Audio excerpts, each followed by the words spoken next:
is going to give a speech first, and then we'll have Heiner and Lisa give a virtual tour afterwards with a quick break in the middle. So I've introduced myself. This is the first of a series of newsroom tours we've organised. Today we're at the Leipzig Glocal, tomorrow we're at Tagesspiegel.de, and on our final day we're at Krautreporter.de. And we're very lucky that after all that as well, although at the moment it's quite one way, we will have the chance for a roundtable for everyone to be able to talk together, so we can get some big learning points out of this. But for now, it's quite one way. There will be the opportunity for questions, and I encourage everyone to have a think. So let me just quickly introduce the Leipzig Glocal. The Leipzig Glocal started as a personal blog, and it's now evolved into a web magazine, the only one in English in central Germany. And I can tell you that from experience, there's not a lot of English outlets here. It is now also a service provider for internationals living locally or wanting to move to the Leipzig area. It's a small team. Today, I think we actually have, do we have 3 out of 4 staff members, or do we have 3 out of 4 of the staff members here? So thank you so much for giving up your time. This collaboration between hyperlocal and Ukrainian journalists is really important. And like I said, although it is quite one way, Lisa will be joining us amongst other experts on the final day for us all to be able to chat about things. I'm speaking today because this session is in English. I won't be speaking on the other days because I don't speak German, and unfortunately I don't speak Ukrainian, but you will see me, and I'm very glad that I've got to be able to introduce myself to you all today. So first off, Anna's going to be giving us a speech. Anna is the founder of the Leipzig Glocal. She has a PhD and a master's in global science studies and a bachelor's degree in journalism. She was born in Brazil, but moved to the US in her early teenage years. And there she earned her journalism degree from Florida International University and worked for newspapers such as the Miami Herald, the Sun Sentinel, the Roanoke Times, and the Wilmington Star News. These are all great local newspapers in the US, and we're lucky to have someone so diverse with us. She also, in the first decade of the 2000s being a reporter, learned how to use social media to promote her news articles, as well as her blog posts about poetry. I'm sure maybe one day Anna will treat me. She moved to Denmark in 2010 and to Poland in 2011 to advance her international knowledge and education at a master's level. And in 2012, she started her PhD in Leipzig related to international development. And then in 2015, 5 years old, she launched the Leipzig Glocal at lightglow.com. So yes, I think we can hand things over now to Anna. I will introduce the other two, but we can do that later when we have a bit more time. So Anna, do you want to go ahead and share your screen? Thank you, Barney. All right, can you see it okay?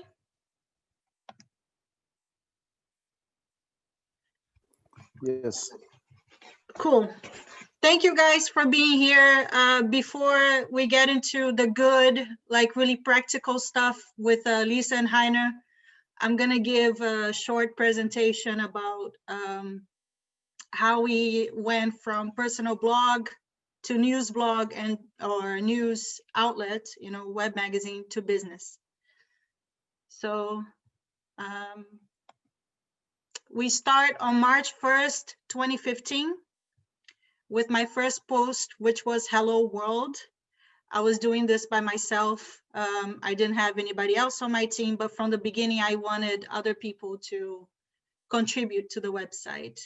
First, I asked for things like poetry because I had run a poetry blog before, or maybe they wanted to share their photography. So I put out a post on Facebook calling for contributions and started out with a little post. I guess, I think it had a photo of the Leipzig train station and said, "This is a journey," like made some cheesy metaphor or something like that. But this is how I started. And it was also a way for me to get back into creative writing somehow while I was doing my PhD, which was very research intensive. But the PhD also allowed me to use my interviewing skills, right? So in the personal blog, I was trying to bring my journalism background with some of my poetry, my love for poetry, and also the skills that I was gaining with a PhD in terms of analysis, in terms of writing about politics and things like that. So all these things kind of came together. In the beginning, I had pretty much a very simple platform that was using WordPress. I got a domain name, which wasn't exactly liplo.com. It was like wordpress.com/liplo. And later on, I purchased liplo.com as a domain. And I didn't even have a proper logo. I had some sort of weird horse that I came up with from clip art and things like that. So it was like very rough in the beginning. And then other people started coming on board a couple months later. So we're going to talk about that now. I put a little picture of a social media like here to demonstrate that I didn't even have a social media presence with the blog at the time. I started out without a Facebook page, without an Instagram, without a Twitter.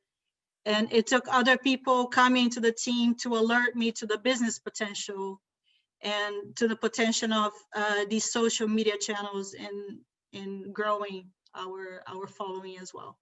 Even though I had had that experience with the newspaper before in North Carolina when I had my poetry blog, I wasn't really aware of how to make this into my own thing, to help my own thing along. So it took other people coming on board for me to figure that out. So we go now from March, we go to July here. July of 2015, it was a very optimistic time for us. People had come on board. I had a small team. I think I had the first blog makeover already. So the platform was a little bit more sophisticated because I was learning from scratch how to do WordPress stuff as well. And we got a beautiful logo from my friend Marina, who has a background as a graphic designer and who jumped on the team as well. We got writers talking about different things, talking about, philosophy, about theater, about TV. So we had become, by July 2015, a little web magazine already. And we had these guys here. You can see a picture of guys with Podstow t-shirts. They wanted to collaborate with us, maybe advertise with us, and they were hanging out. And so we started building this little community, and we're very optimistic about the advertising potential because we were the only outlet in English at the time. Others had come along and faded out, but we were still very optimistic that we could make it because the international community was growing in Leipzig, and we felt like this was our moment. So, and we were watching our social media grow, social media channels, which we now had, mostly Facebook, but we also had some Instagram presence and a little bit of a Twitter presence by then as well. And we started getting a lot of interaction from the public, a lot of interest from the public. And so everything was fine. Everything was beautiful. We were a big, happy family at the time.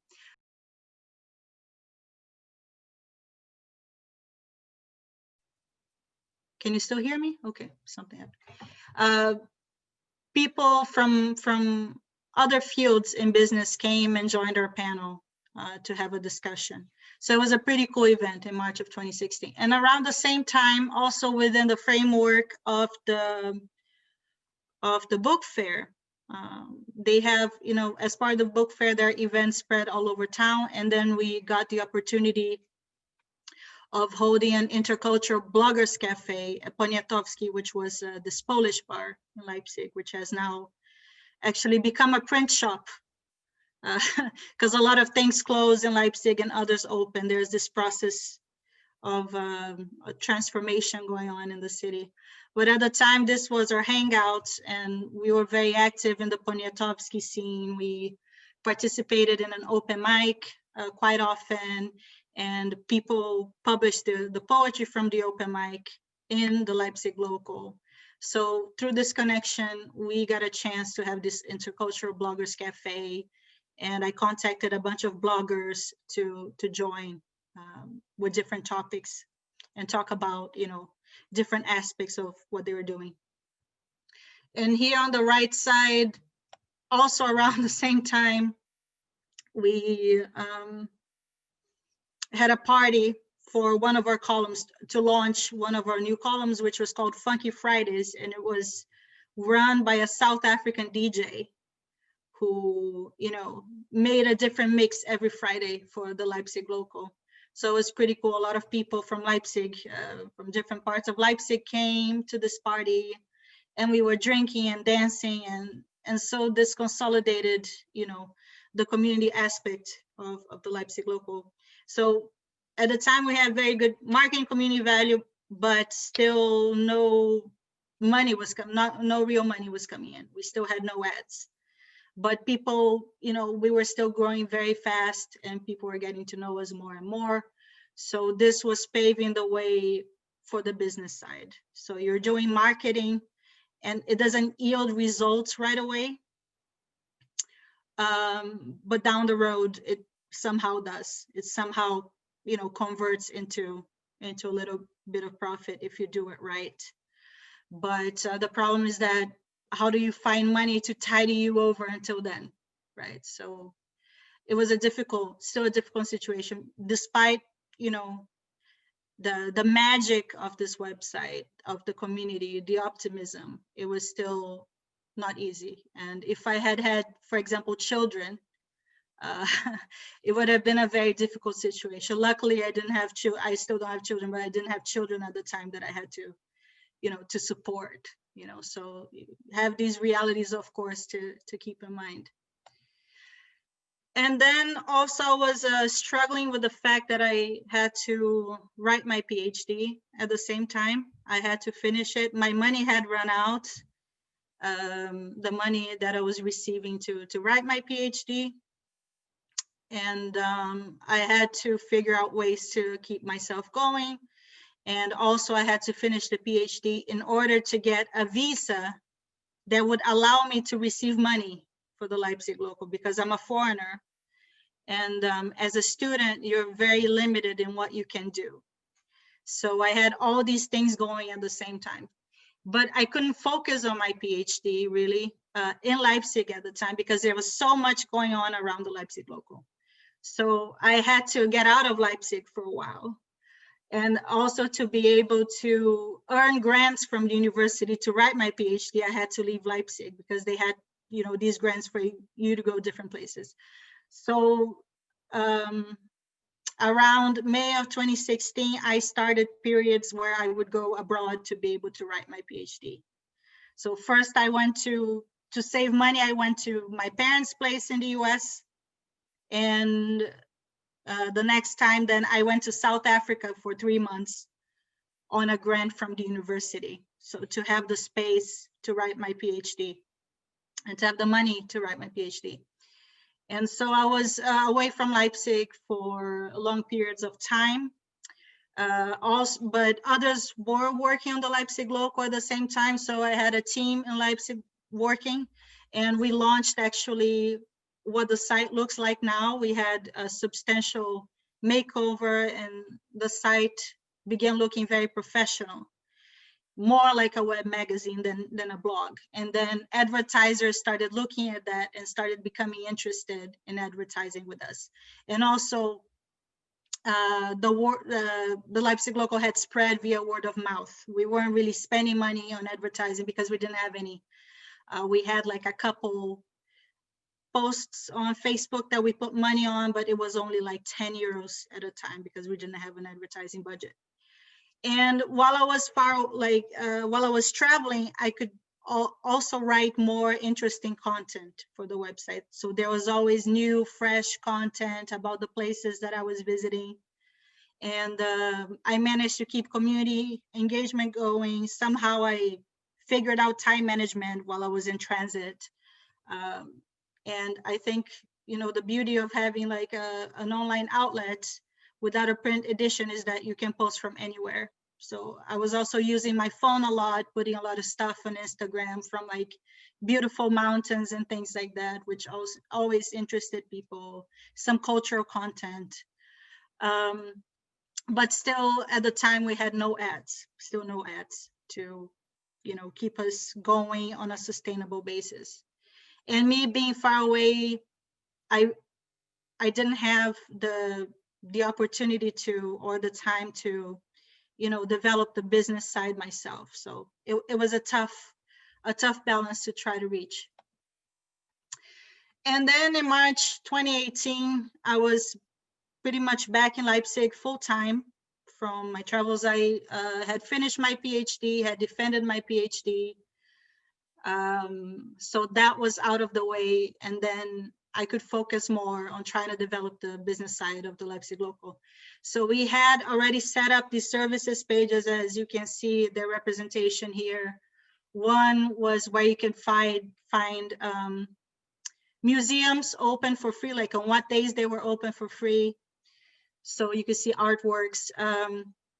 Doctors, you can see a syringe and some pills here. We had a page, we still have this page, for doctors who spoke languages other than German, because people really needed this information. They couldn't find up-to-date information or recommendations anywhere else.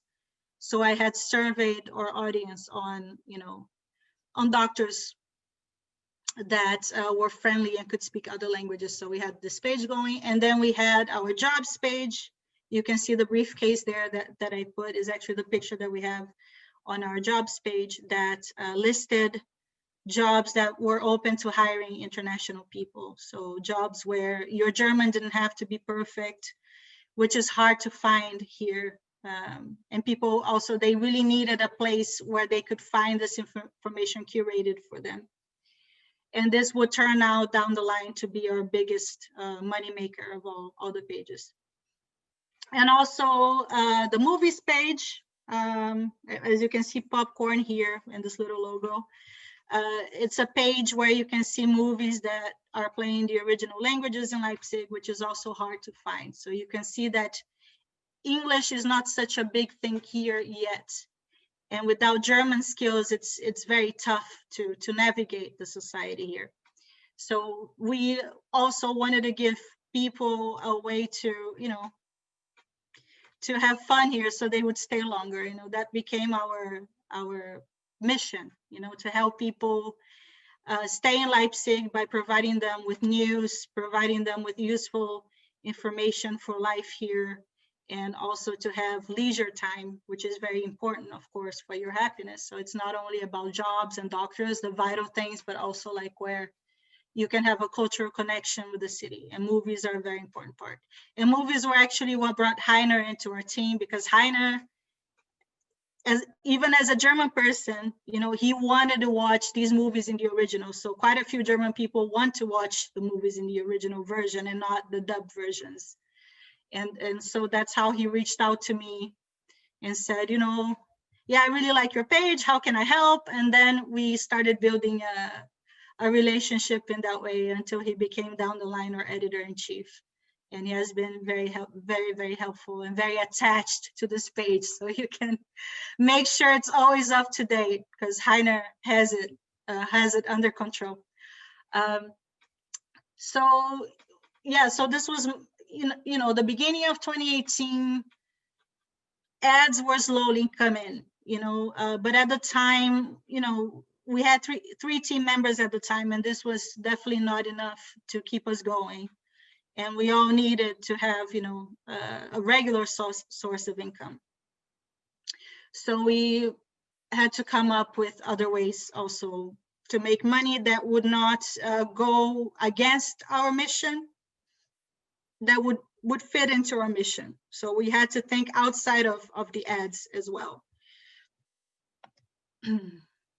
So also in 2018 is when we got into a co-working space. So we started developing more of the startup identity besides being a news outlet.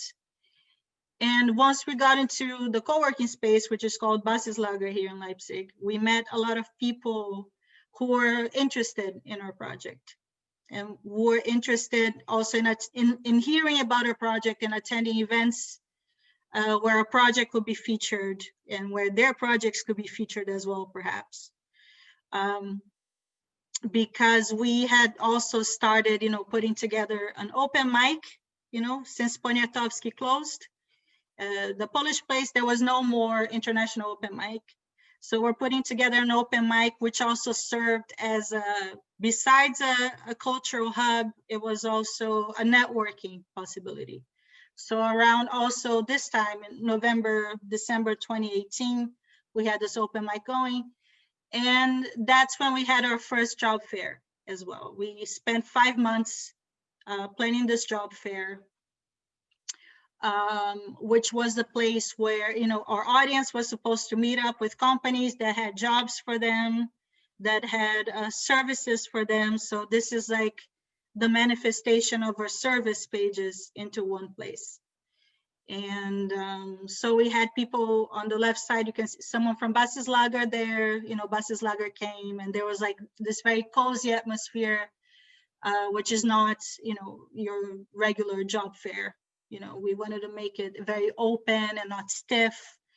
And we had some pretty big companies coming as well. We had DHL, we had Spreadshirt. You can see on the lower right side, the ladies from Spreadshirt, from HR, they brought a whole bunch of equipment to this job fair, and they ended up hiring quite a few people from our job fair. And also we had a startup contest. So the job fair offered different things, many different things to, you know, based on people's needs, the needs of our exhibitors and our audience. And we gave away a little bubbly bottle of champagne. It's not real champagne, but it's like, you know, bubbly bottles as prizes for the startup contest, startup pitch contest. And it turned out to be a huge success. We had 600 visitors, almost 30 companies coming in. And so at the time, most of our income was coming from job ads, job-related ads on our jobs page, some sponsor posts, and of course the job fair, which was our biggest source of income. But the problem with that is that the job fair only happened once, maximum twice a year. So we didn't have that monthly source of income. We remained independent and without investments or loans. So at least we didn't owe anybody money, and we didn't owe anybody, you know, talking about their business in a positive way or whatever, you know. Unless it was a sponsor post, then we had to talk about their business in a positive way. But that was clearly marked as a sponsor post. It's very important that we marked our advertising, you know, as sponsor posts, and people know. And for the most of the sponsor posts that we have featured, people haven't had a problem with it because we have been very transparent. And it was also written in a way where it makes sense for our audience. So it doesn't sound like an ad. It's more like a native advertising. So it was, we have always been careful to make that distinction and to do things to make money that makes sense for our audience. So we haven't been criticized for, you know, trying to do a job fair, trying to do business related events, because it makes sense for people's lives, because they need these services. So as long as we are in keeping with our mission, then we don't usually have a problem.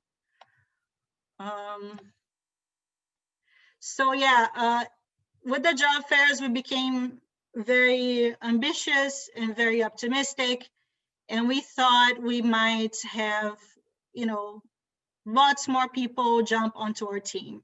So we started using our job fairs to recruit other team members for the Leipzig Glocal.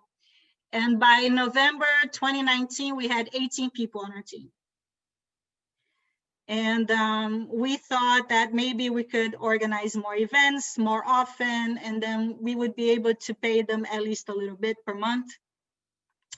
But it turns out that the job fairs, you know, they were also expensive to organize, you know, so we racked up a lot of bills from that. And in the end, like, not as many ads as we supposed came in, because we thought that with the job fair, you know, more of the companies would want to advertise with us and to give us a little bit of money per month to keep going, but that didn't really happen.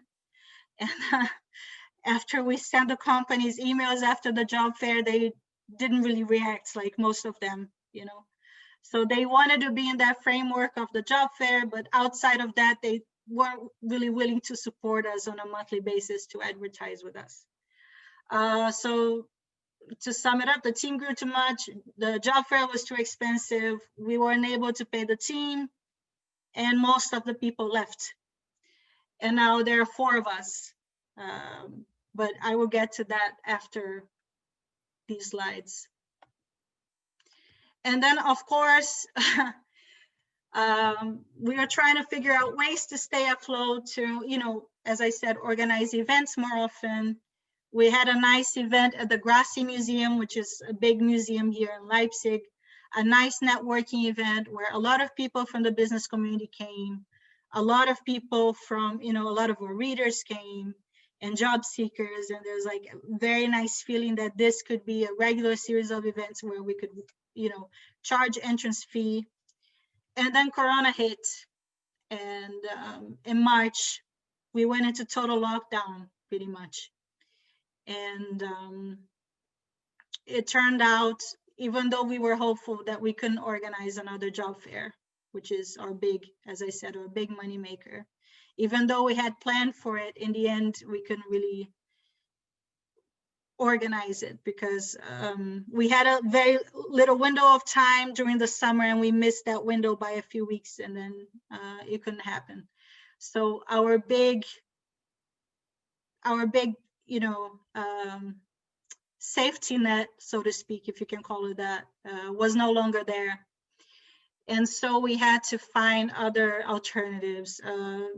We launched a crowdfunding campaign that had some success, and then we launched from this crowdfunding campaign a platform which we called Help Board, where people could post if they were delivering, for example, if they were still open during Corona lockdown, they could post there. They could post about, you know, online events, and they could post about Corona help, Corona money that was available for people, which we ourselves made use of. So we had some Corona money, we had this platform, and we finally had an IT person who joined the team because he really enjoyed Leipzig Local.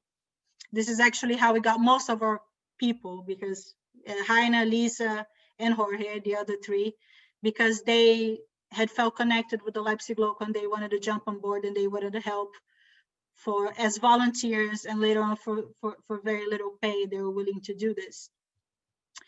And so we first established this help board, and then with the help board gave us a bit of experience to come up with the next phase of moving our stuff online, moving our events online as well, because we had no other choice.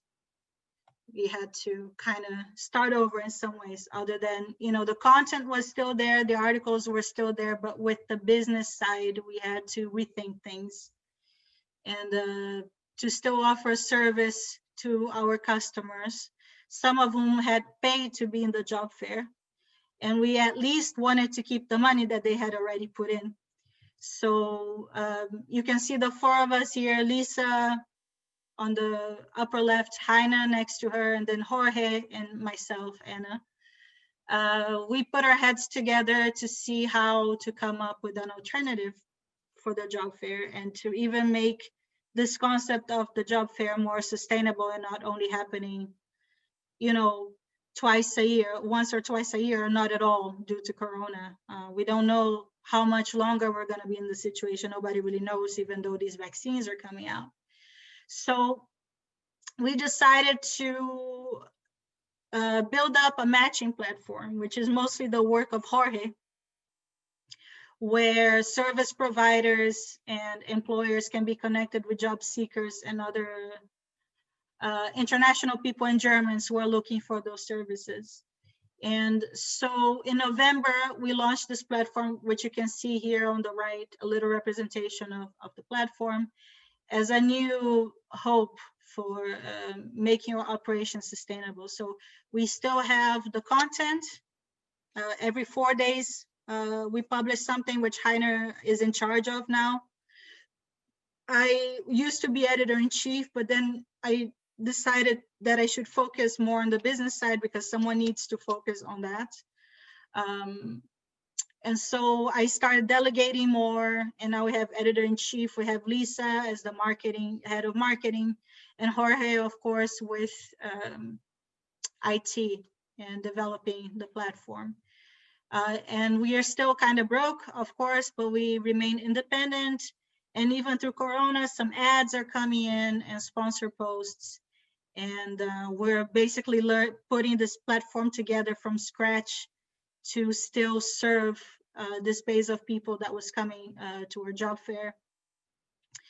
And within the first few days, we had 40 people sign up for this platform as, you know, job seekers and other people seeking services.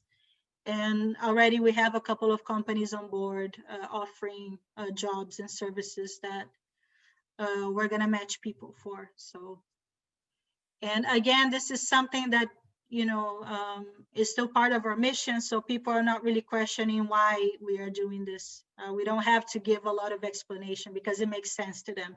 They have been following us long enough, and we have been developing the services orientation for quite a while now. So they are quite grateful to have this. And also we're organizing online events where, you know, they receive tips about how to build up their CVs here, how to better find jobs here, and how to better, you know, navigate also the bureaucracy, which we call Leipzig career hacks. And we're trying to establish this brand also within the framework of this platform, which you call Leipzig matching. So it's like a 24/7 job fair pretty much that we can have online, but it's going to take some time to build up and to make profit with. So we are hoping to get some more Corona money, which, you know, the deadline is coming up in January, so we have to apply for that as well. And so, yeah, I have to handle a lot of, also a lot of bureaucratic stuff, of course, with the help of my team, but like, I had to learn to do financials. I had to learn to do, you know, like sales, you know, like I pay taxes, like business taxes. I had to learn all that from scratch without ever having gone to business school. And before Jorge came on board, I also had to learn to, you know, do tech stuff without a tech background. And with this, WordPress helped a lot, which Heiner will explain during his presentation, how someone without any IT background can still, you know, do it with WordPress.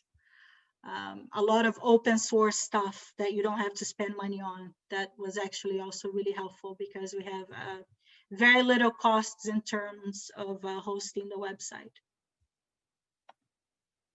So thank you very much for listening. And I hope this was this gave you a little bit of a window into the work that we do, but Heiner and Lisa will elaborate on their parts.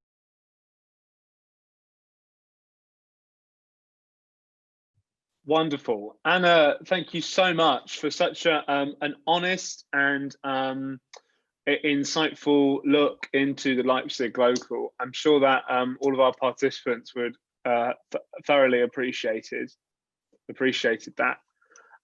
We have 10 minutes now just for some questions. We can push it up to 15 and take 5 minutes off of the break because of the technical difficulty we had in the middle. No problem. So I think we can open it up to the floor. Does anyone have any questions for Anna about this wondrous outlet? I certainly do. Oh. No. Okay, I was taking into account a potential delay with the translation. Oh, there's a question. Okay. In Ukrainian though, like. That's no problem. We have social media. We have 11,000 followers on our social media channels, and per month about 20,000 views on the website. Short and sweet. Any other questions? Please fire them in the chat. I'll give a minute for that. And if not, I'll ask some of my own.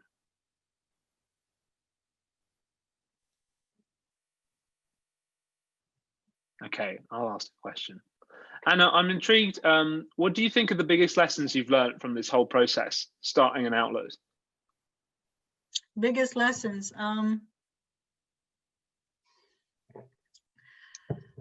I would have gotten someone but it's very difficult to get this without money, though. It's like a catch-22 kind of situation, right? But someone with a business background from the get-go would have really helped.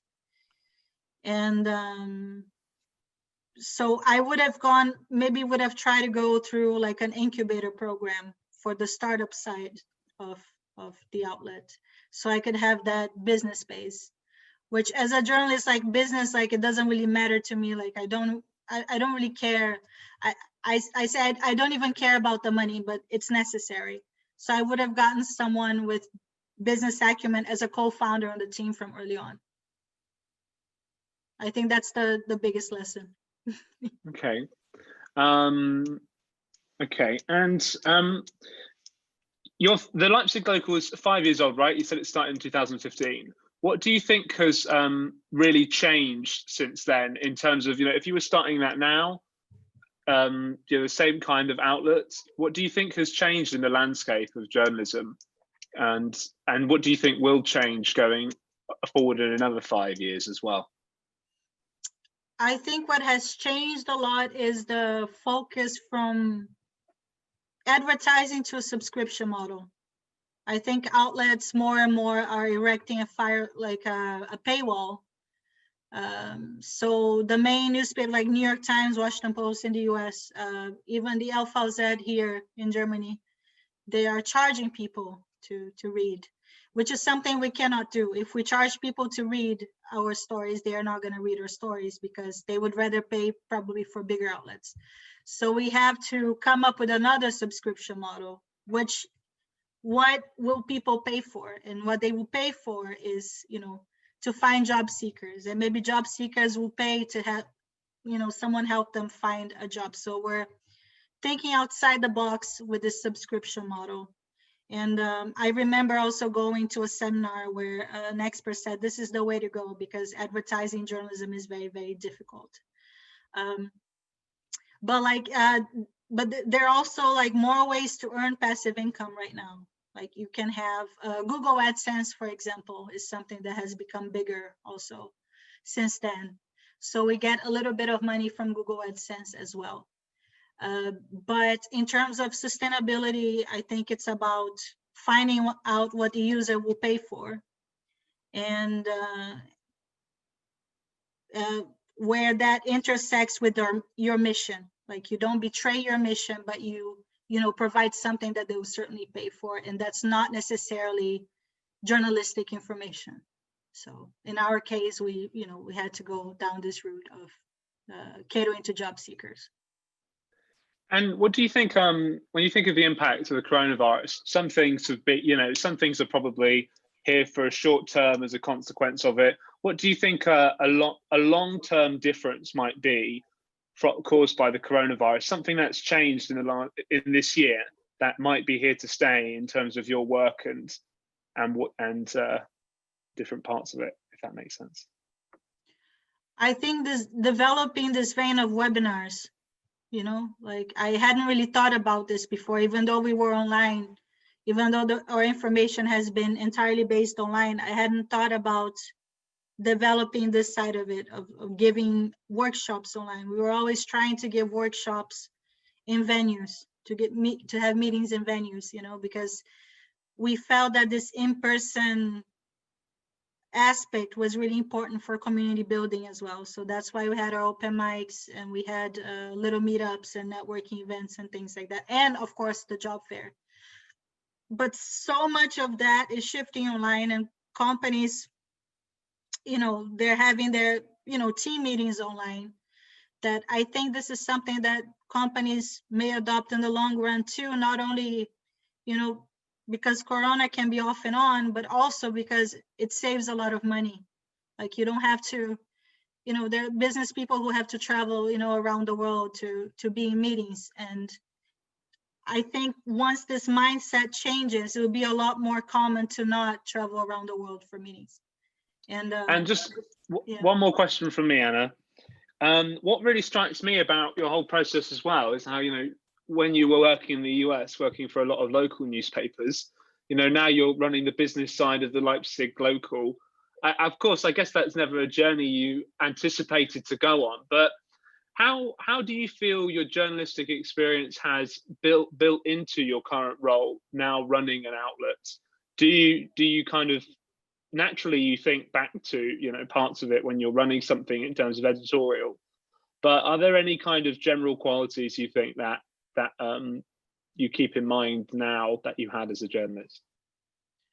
I guess the ability to talk to people and convince them, because as a journalist, you have to convince people to talk to you. So I have transferred that into networking and sales pretty much, and the ability to ask the right questions, and also quality. Being a professional journalist, has kept the quality up on the website, quality constant of articles and things that come in. And so all these things have helped, because it's not only about the sales, it's about, like the content has been a huge part of our business. So that's important. Great. Okay, some really good insights there. So I think we can break for 15 minutes. So if we can come back at 3:15 my time, 4:15 your time in Kiev. And if I think we could just turn our microphones off, turn our cameras off. And if you're leaving the meeting, Anna, please don't end it. Please just leave it. I won't. I won't. Okay, No, I will stay. I will stay. Yeah. Wonderful. Well, 15 minutes, everyone. We'll be back at 4:15 Kiev time, 3:15 our time. Thank you.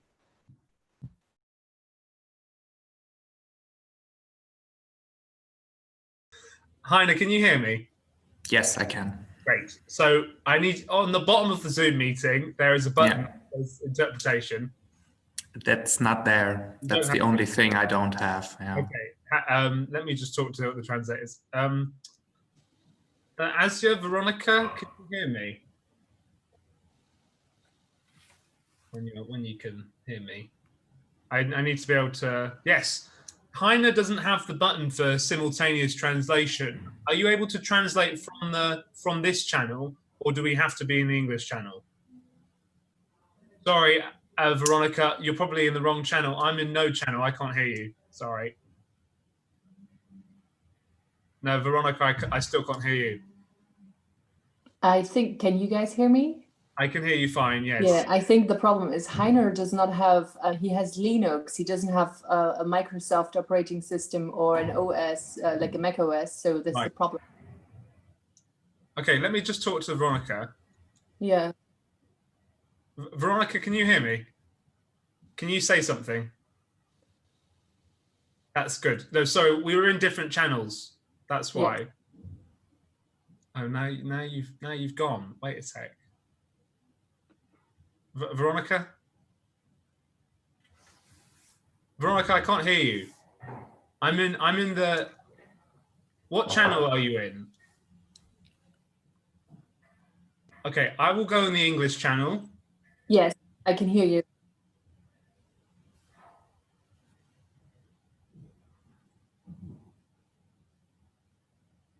Okay, great. Sorry, everyone. Sorry about that. Sorry, I was in different channels. I was jumping everywhere. Apologies, everyone. I'm new on translation on Zoom.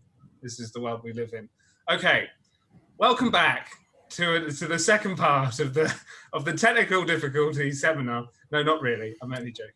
Welcome back to the second part of the Leipzig Glocal. We're very lucky to now have Heiner Uebbing, whose name I'm getting completely wrong because of the umlaut, and I don't speak German. And I've spoken to Heiner about this, and he forgives me. So, and Lisa Renner.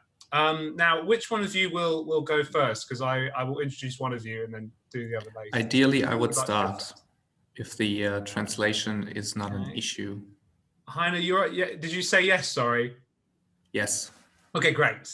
Right, so I'll introduce Heiner. Heiner is editor-in-chief of the Leipzig Glocal. He comes from rural Lower Saxony, which is close to, well, this is Saxony-Anhalt. Am I right, Heiner? It's a different state. It's in the west and in the north. Leipzig is in the state of Saxony, and as you can guess, Lower Saxony is close by. So he moved to Leipzig to study Anglistics and finished his master's thesis on Thomas Hardy, the English poet, at Leipzig University in 2017. At the same time, he worked as a student employee at a local IT startup. And and then after graduating, joined them full-time to work on their Raspberry Pi. So we've got a man who knows his technical side of things here. In 2020, he decided it was time for a new challenge and enrolled in the field of digital humanities, a new subject at Leipzig University. Heiner joined the Leipzig Glocal, though, in 2018 after contacting founder Anna, who we're lucky to have heard from, to thank her for her work on the movies page. The movies page is, I learned this, and this is my first interaction with the Leipzig Glocal, coming to Leipzig and trying to find movies that would be shown in English. The Leipzig Glocal has a page on their website where they show all the times of the different websites. Incredibly helpful if you like films, like I do. And he got in touch with Anna about on that page and asked whether they needed any help with it. He became more and more involved writing film reviews and other articles, and in 2019 joined the editorial team and started helping other writers publish their stories.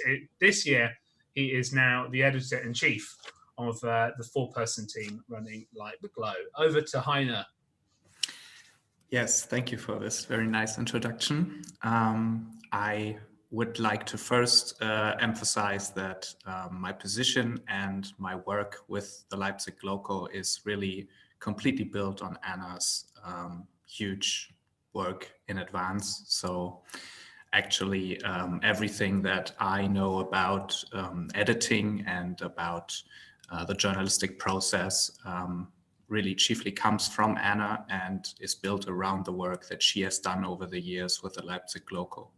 So I'm very lucky that I got into this business because it's really been the most rewarding and most wonderful work that I could have ever asked for. And especially coming from the IT startup business, it's been a wonderful change of pace for me. And I'm very lucky that I get to work with this wonderful team.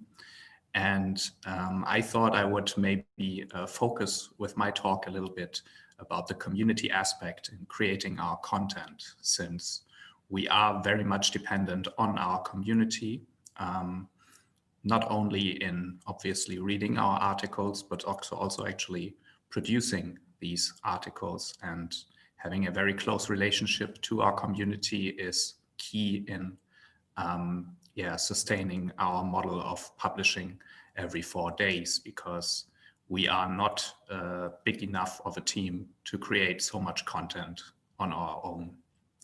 So it's actually an interesting split. We still produce content ourselves, and specifically this is about a 30%, 70% split, where 30% of the articles are still written by ourselves, and then there's 70% of people creating articles just for us, which is truly wonderful.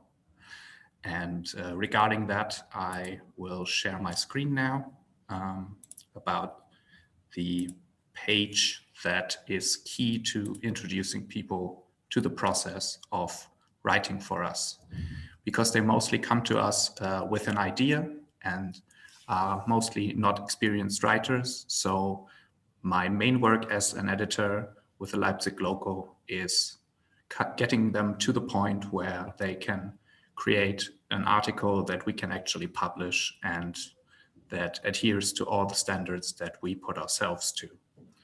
So these points are the ones that we really need to emphasize anytime somebody contacts us about writing for us, because obviously anyone can contact us, and we really want to publish anyone's story if it's interesting and if it makes sense for us for our outlet. But we also really want to emphasize the communal aspect and make sure that these people who already have done the work to reach out to us, which is a big first step, feel at home and don't feel left out in the process. And here you can see some of the guidelines that we put them to. We publish our stories mostly in English. However, we have some German exceptions, and obviously any other language can always be an interesting challenge for us as well. So this is really not a requirement to strictly adhere to English. We are willing to work with anyone who's good at writing and who wants to do something interesting. And if the language constraints don't allow them to publish in English, to write in English, then we are willing to accommodate that as well.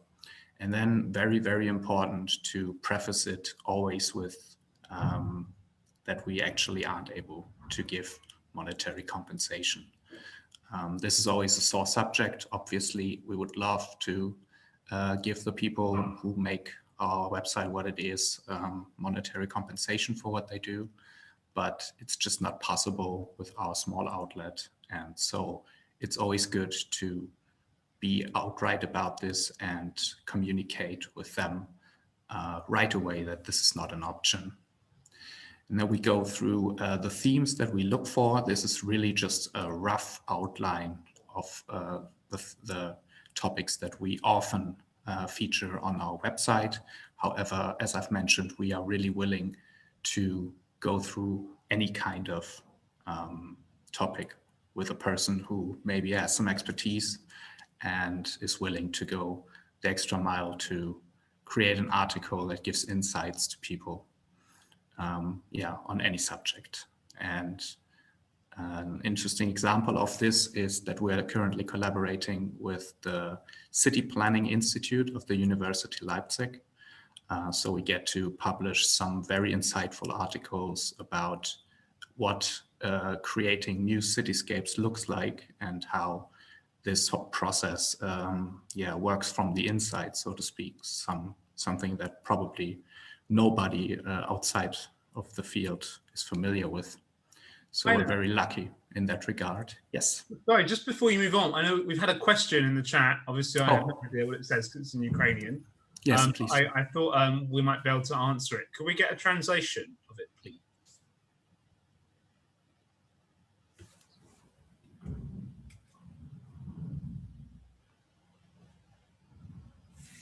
Asia Veronica, is that possible?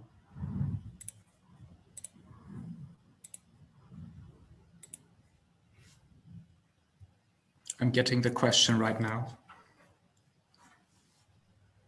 Я можу озвучити запитання, або Володимире, ви його задайте. Yes, this is a very important aspect which I wanted to get to.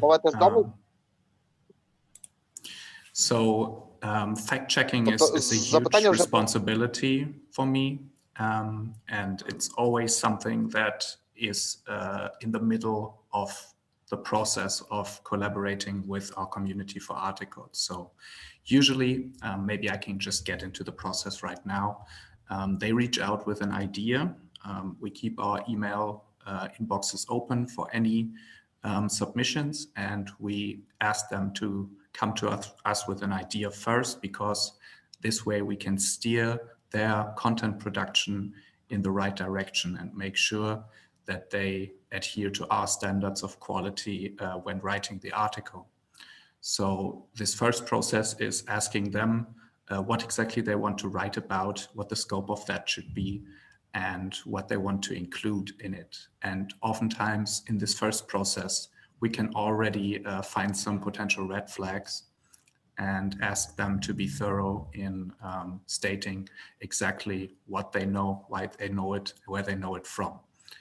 And using hyperlinks in that regard is key for us, because not only does it work as a thorough kind of fact-checking if the hyperlinks go to respectable sources to back up any claims, but it also increases our SEO efforts. We are able to have a better standing on Google if we have the right links included. And within the process of writing, the first draft usually includes a couple of, not necessarily red flags, but certain claims or certain aspects of the article that might need to be backed up with data or with sources. And it's a case-by-case basis whether in that regard we need to do the work ourselves and dig deep into sources and try to find either something that backs up this claim or go back to the author with something else claiming the opposite and saying that this is not something that we can include in the article because it's simply not based in fact. And again, here comes up something that I wanted to emphasize as well, and that is in this communication with these volunteers, these freelancers as you've called them, but they are really just volunteers since we don't pay them. We absolutely need to make sure to keep a positive outlook. So oftentimes we need to be critical of them and ask them to change things, maybe they're attached to, and to find the right voice, to find the right sort of a tone in order to not discourage them, to keep them engaged, and try to find the positive in every article, no matter how problematic it might be, because if you think it's worth publishing, then you really need to do the work to keep them engaged while also sussing out all the issues that the article might have.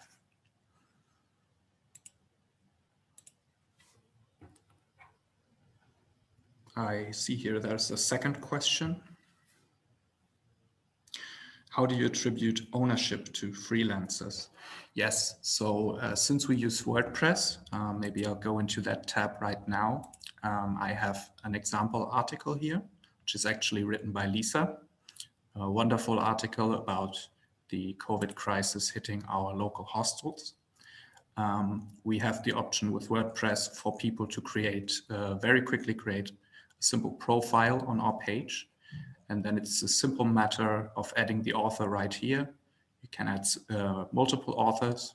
And then in the front end of our outlet, we are able to include a bio. In typical WordPress fashion, the author can then log into the back end of WordPress, create their profile, add a bio and a picture.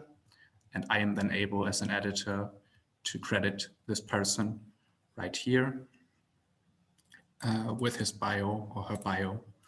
And here you can also see the latest posts of this person. So we have proper accreditation here, proper attribution, and are able to make sure that these people also get to plug anything that they want, because this is also an important factor.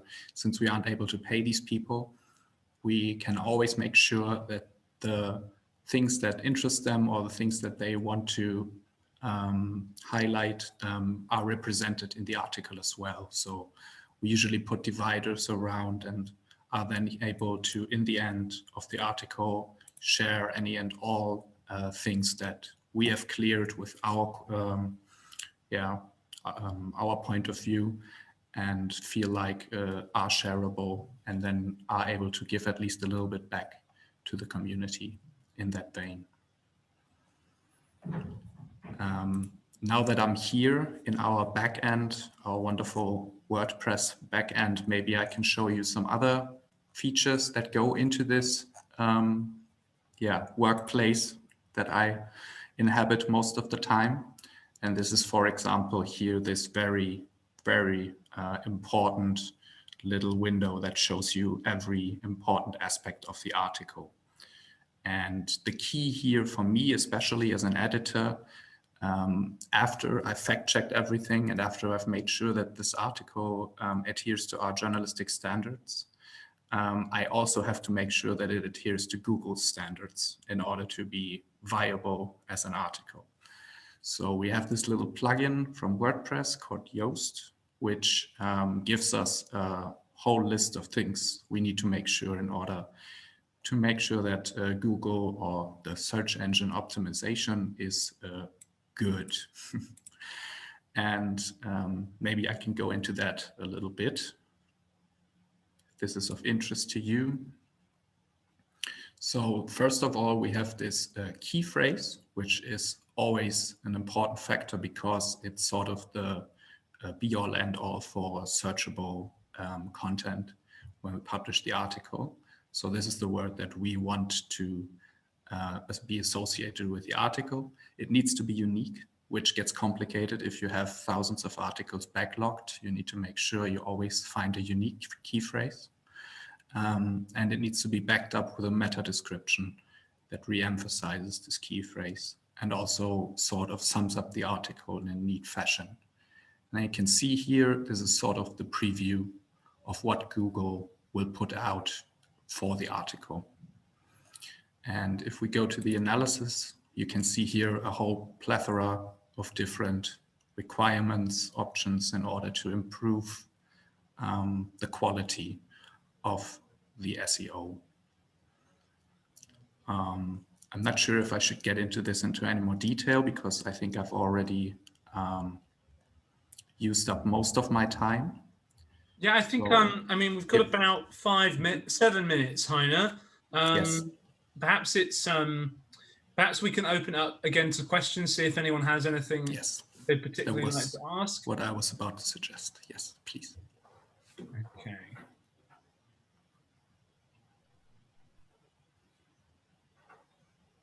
We had one here in the chat, but that was, I think that was from earlier.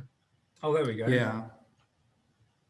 Lisa is assisting me with the questions, but if you can read them aloud, Barney, that's fine Well, too. Anna's asked a question, which is a bit of a cheat, maybe. How did the plugin? Let's go with it. Why not? How did the plugins help? Heiner. Well, that's a very good question.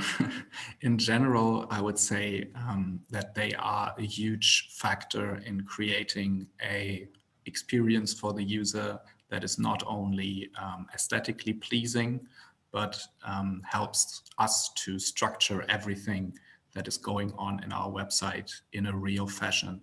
So that goes across really every aspect of this platform. So you can see here a couple of these plugins popping up.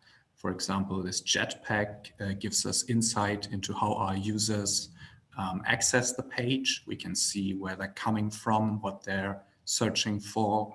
This sort of analysis of traffic is very important for us to make sure we keep in mind what people actually want to read, want to hear about, and keep in check what we are publishing, keep that coordinated with our interest, the interests of our community.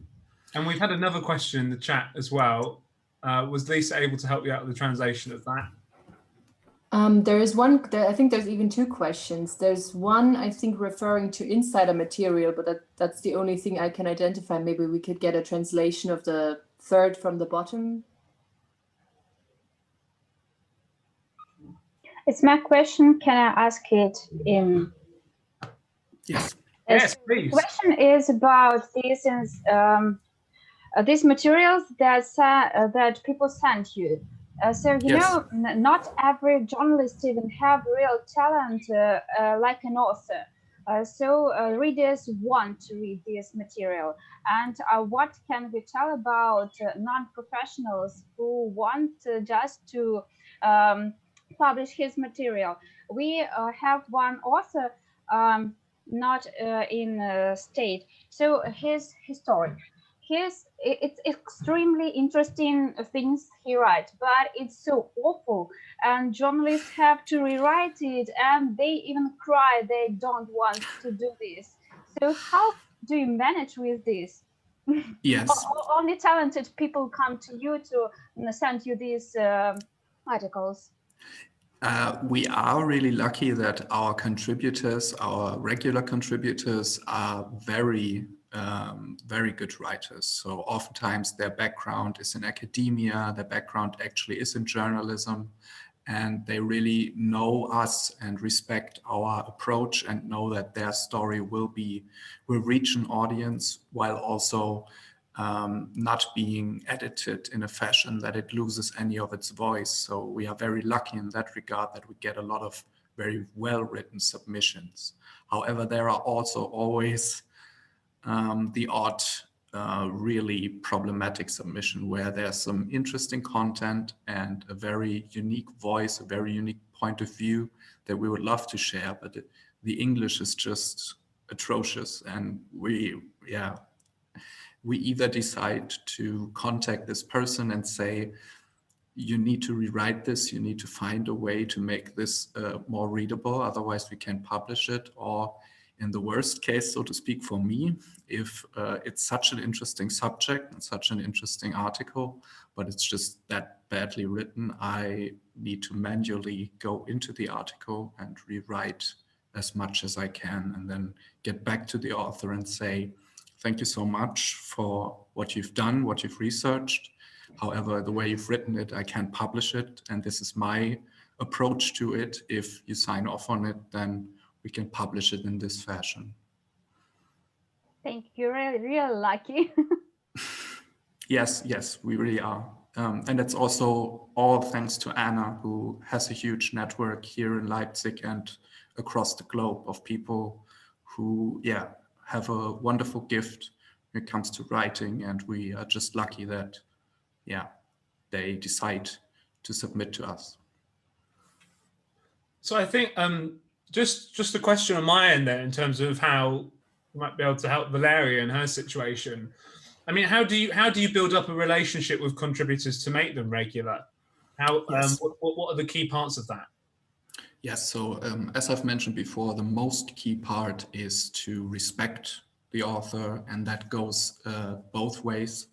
First of all, in positive reinforcement, to keep the emails coming, to be thorough and follow up on everything they have to say and engage them, and always ask the right questions and try to, always be there for them, try to answer within 24 hours, try to always phrase your critical assessments in a more positive light, try to coddle them, because in the end, they also are people and just want to be, reinforced in their, self-esteem. And then, of course, to be very, very thorough in your research, your editing, your processes when it comes to reaching the finish line of publishing, to make absolutely certain that there are no mistakes.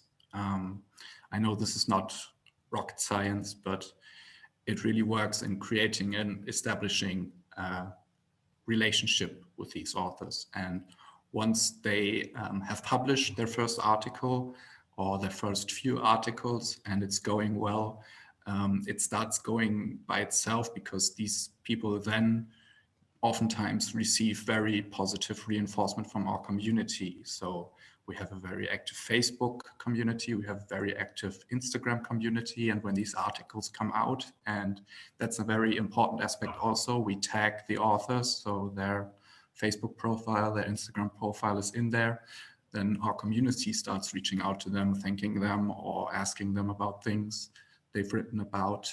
So this very active, interactive aspect is always something that we pride ourselves on and brings us forward in that regard.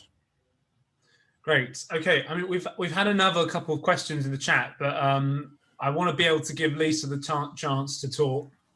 We can certainly try and come back to them at the end. One other thing is, of course, this is meant to be a virtual tour, but there's been no tour. Heiner, are you in the co-working space now?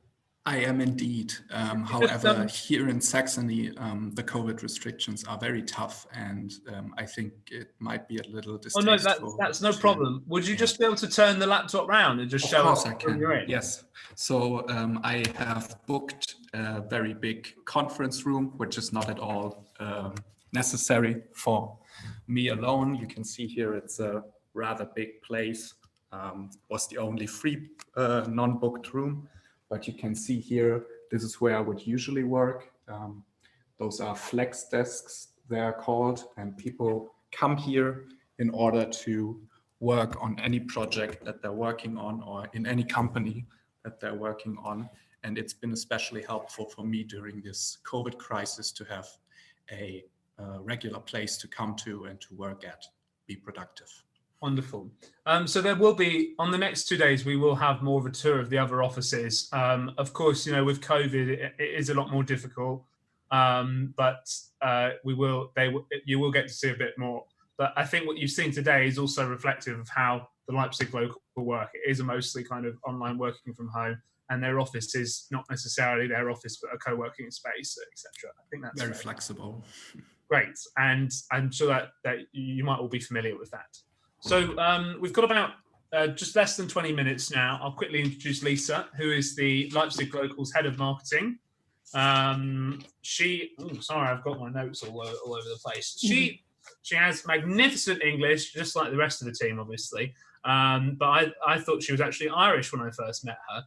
Because her partner is Irish, which although she is born and raised in Leipzig, Germany, and is so that's the duo of both of those gives her a bit of a glocal. This is the Leipzig Glocal perspective on things. I stole that one from Lisa. Third joke. I wouldn't dare make that. Anyway, so Lisa has been at the Leipzig Glocal since 2019. She met Anna through one of the job fairs that was organised by the Leipzig Glocal, and ever since she has been on board and helps with Glo's social media channels, marketing, and sometimes content curation. She will be joining us at the roundtable on Thursday. And yes, Lisa, go ahead. Thank you, Barney. Thank you for these very kind words, and also thank you, Heiner and Anna, for your presentations. Because we know each other really well, but at the end of the day, I always hear new facts, and I love to hear about the story of Leipzig Glow every time again, because I haven't been on board for for 5 years, only for a year, a bit more than a year. And so it's a really pleasure. And yeah, thank you for having us today, Barney. It's a pleasure and seeing all of you guys. I will try to be very short, and I would like to focus on social media. I'll try to share my screen shortly, and I hope it'll be okay, because this will be the very first time that I'll be sharing a presentation on Zoom, but I hope it should be grand. And yes, I'd like to focus on social media because we have become aware of the importance of it. We know, you've heard a bit already about it from Anna and Heiner, and I'll just try to go into it now. Let's see.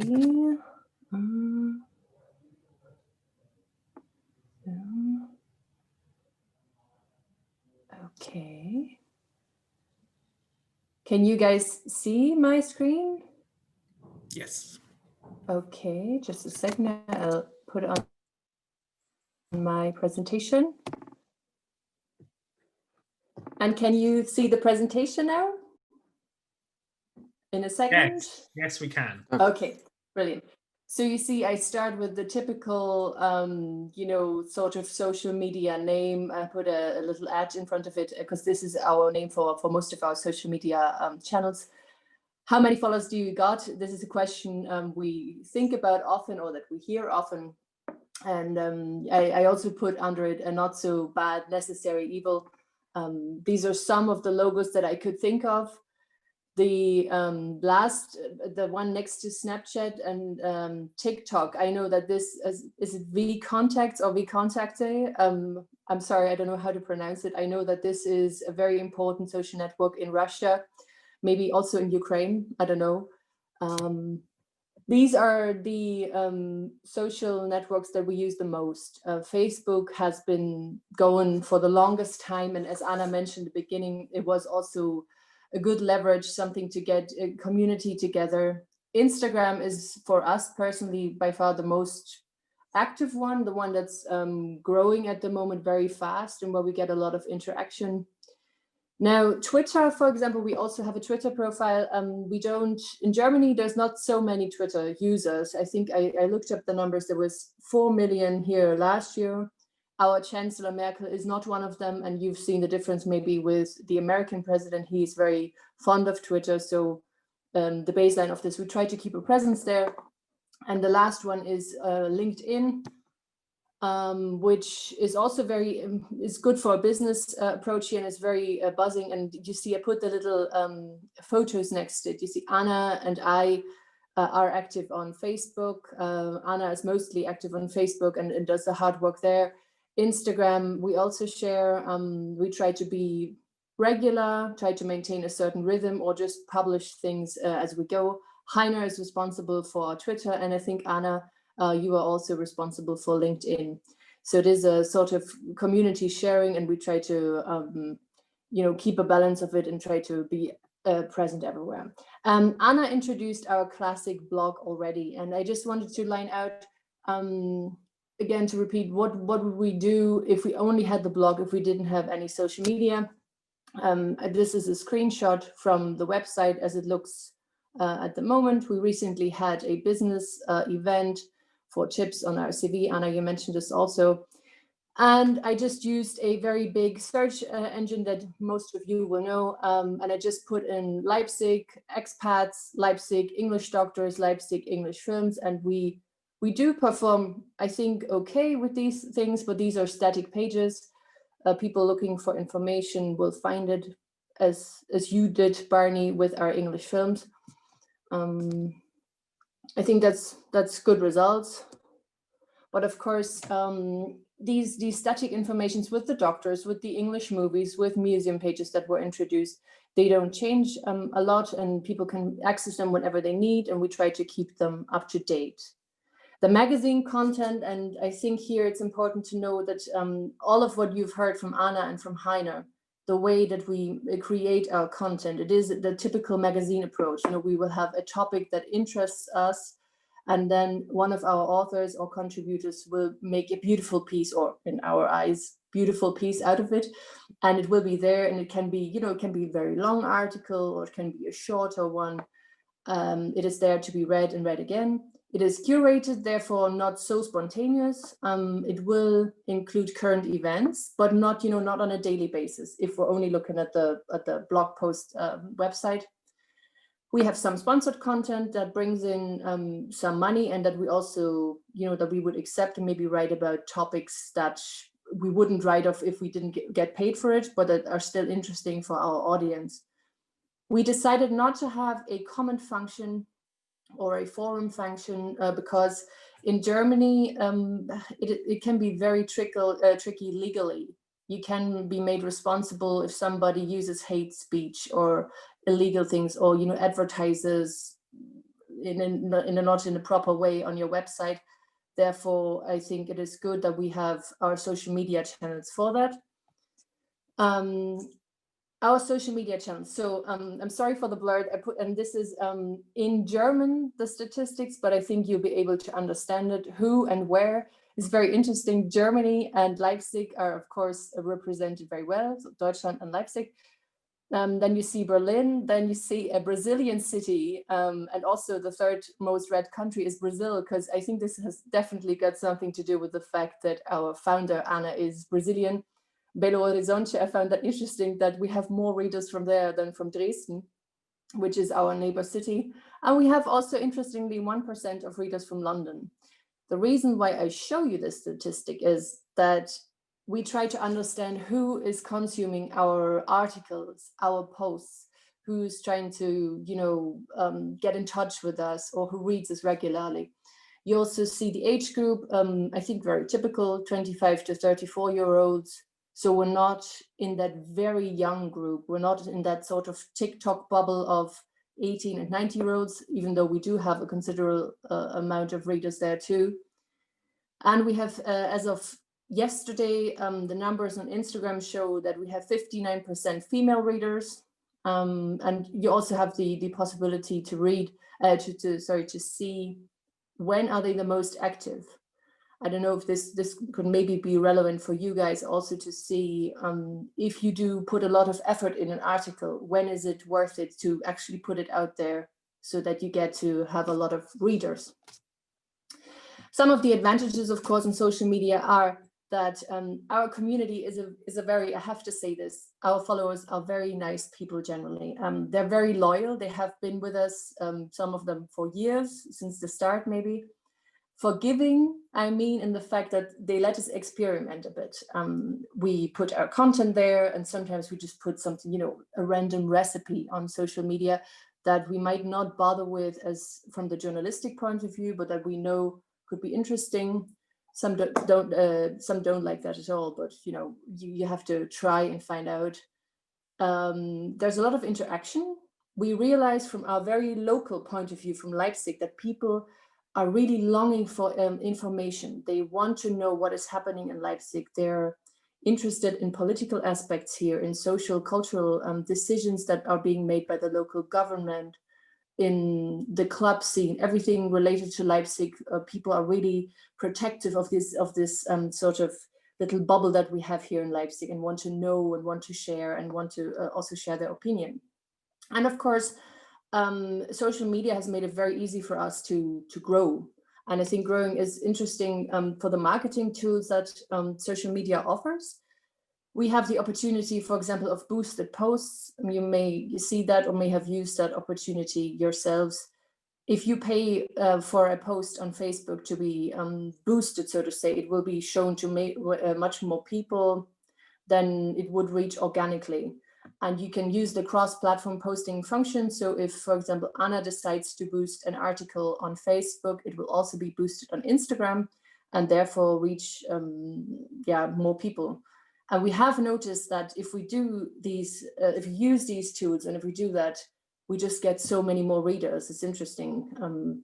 Events, for example, we did have a calendar function on our website. However, Facebook, I think, has here, at least in Germany or maybe in Europe, has become a very loyal, or say that's the wrong word, a very stable way of boosting events, of showing people that we will host something. You can send the link, you can use the link in an external posting. I think readers can also see Facebook events if they are not members from Facebook. So it's a very reliable way for us to put things out there to reach people. And of course, over the years, we've become aware of the big advantage that location tags, hashtags provide. And it's very easy. For example, in Instagram stories, you can just put in the Leipzig tag, and then we get a lot of additional readers who just click on what's happening in Leipzig. And if we boost, for example, one of our articles that somebody put in a lot of work, we may get readers who were never even aware of Glocal. They may see it in Instagram stories, go then to our profile, click on the link to our latest article, and then maybe an author who's worked a lot will be read by these people who didn't even hear of LiveGlo before. And of course, there are sponsored posts too. We recently had a local startup ask us, would you mind sharing our content? We will pay you for it. And it was an event series for startups that was even free for the attendees. So we considered that very good and said, of course, we will share that. And some of the advantages, of course. Again, I kind of juxtapose this, the community. There are so many people and you can never be sure who exactly will comment.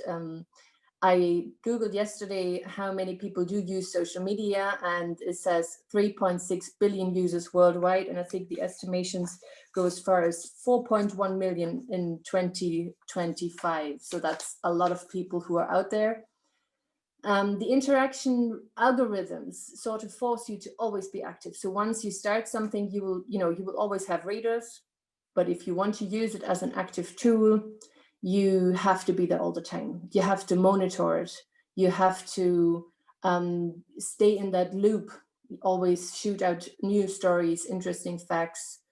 The user experience here, again, it is preset to the boundaries that the social networks decide on.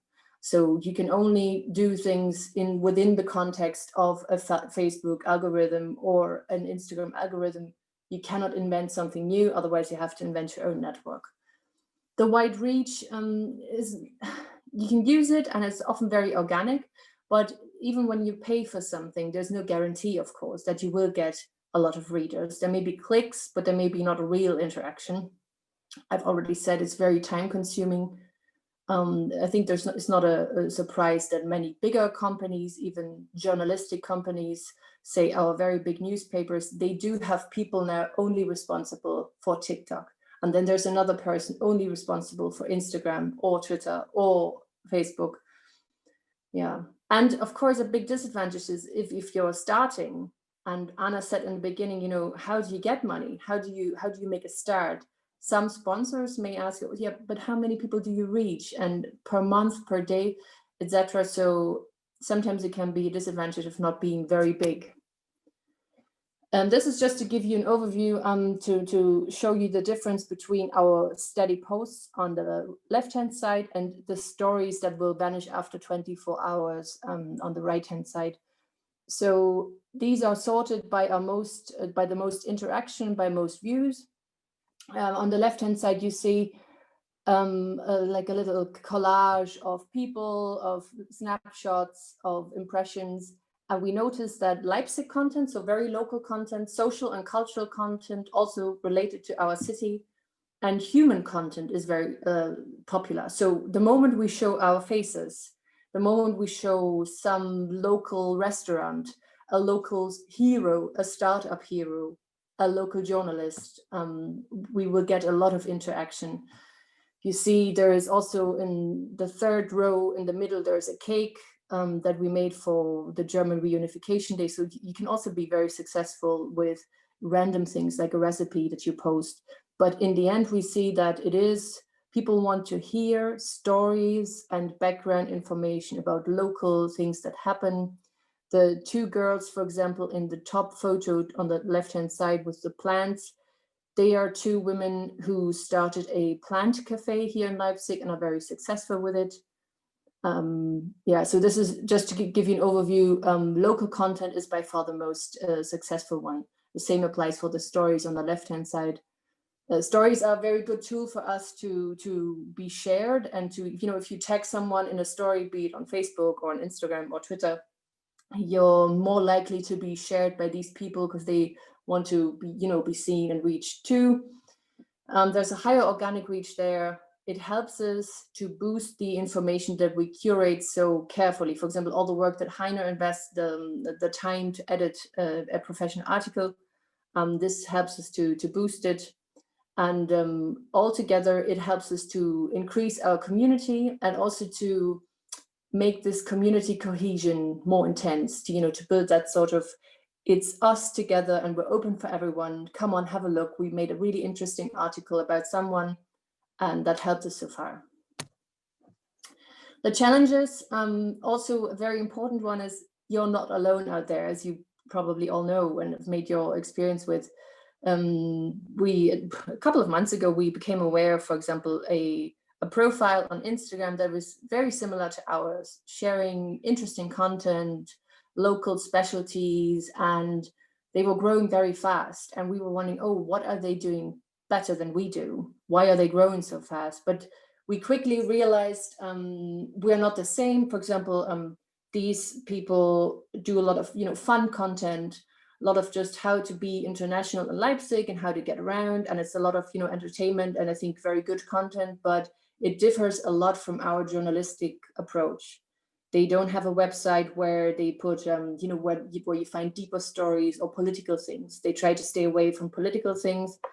And that helped us to understand who we want to be. There's this, you know, decision, do we do quantity or do we do quality? And I think I see us also on the quality side, we have understood that we, you know, there's a minimum of posts that you have to do and that you have to remind people of, hi, I'm here, look at me. This is unfortunately the times we're living in. But I think, yeah, understanding your competitors, or I think we said it the other day, you know, keeping your friends very close. And here, I don't want to say your enemies even closer, but, you know, your competitors even closer, to understand how can I improve myself? What are they doing well? And how can I improve my performance without copying them? You have to deal with opinions.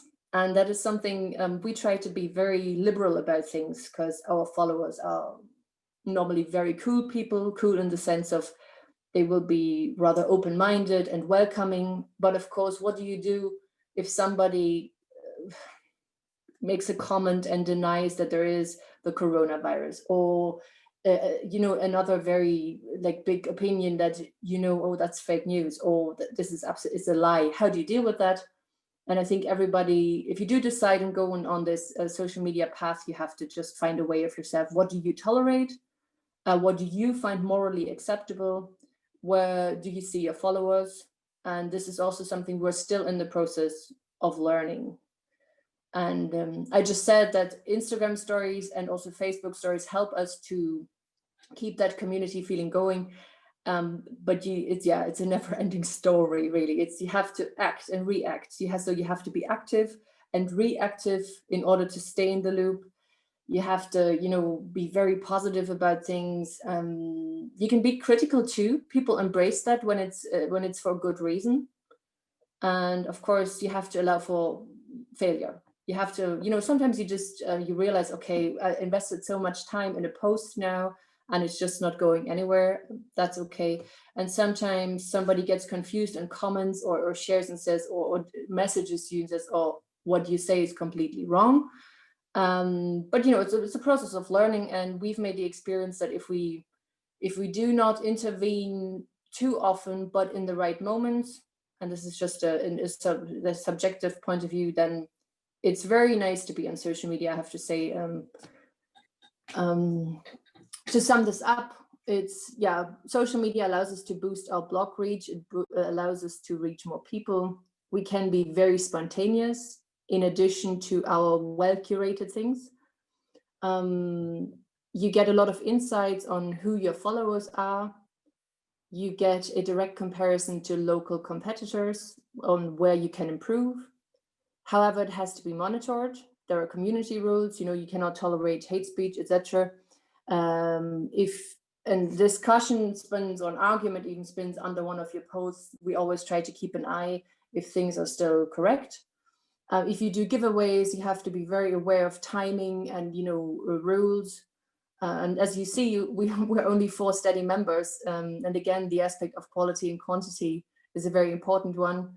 How much do you invest and where do you go? You cannot be everywhere at the same time.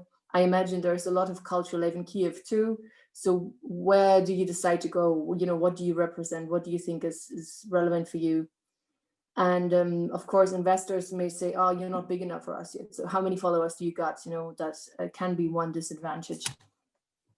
But the positive things, we learn, we evolve, we invest time, yes, but we learn from it. We meet a lot of new people through social media. We work very hard for it. I must say that because, you know, we all have side jobs. This is not our main job. And we love it almost always and hate it sometimes. But, you know, hate is also a very strong emotion. So I think hate is also because you care about it. So it's not really hate, but I think you get what I mean. It's a bit like a relationship, you know, you have to work very hard for it and you must never stop working for it. And then I think in the end, you can get something very beautiful out of it. So our blog and social media combined is a lot of effort, but also a lot of positive energy. And it did help us to find a good way to sort of broadcast the valuable content that our contributors show us. Thank you very much. I hope this is the right Ukrainian translation. I even wrote down how to pronounce it. Дуже тобі дякую. I'm sorry for doing that.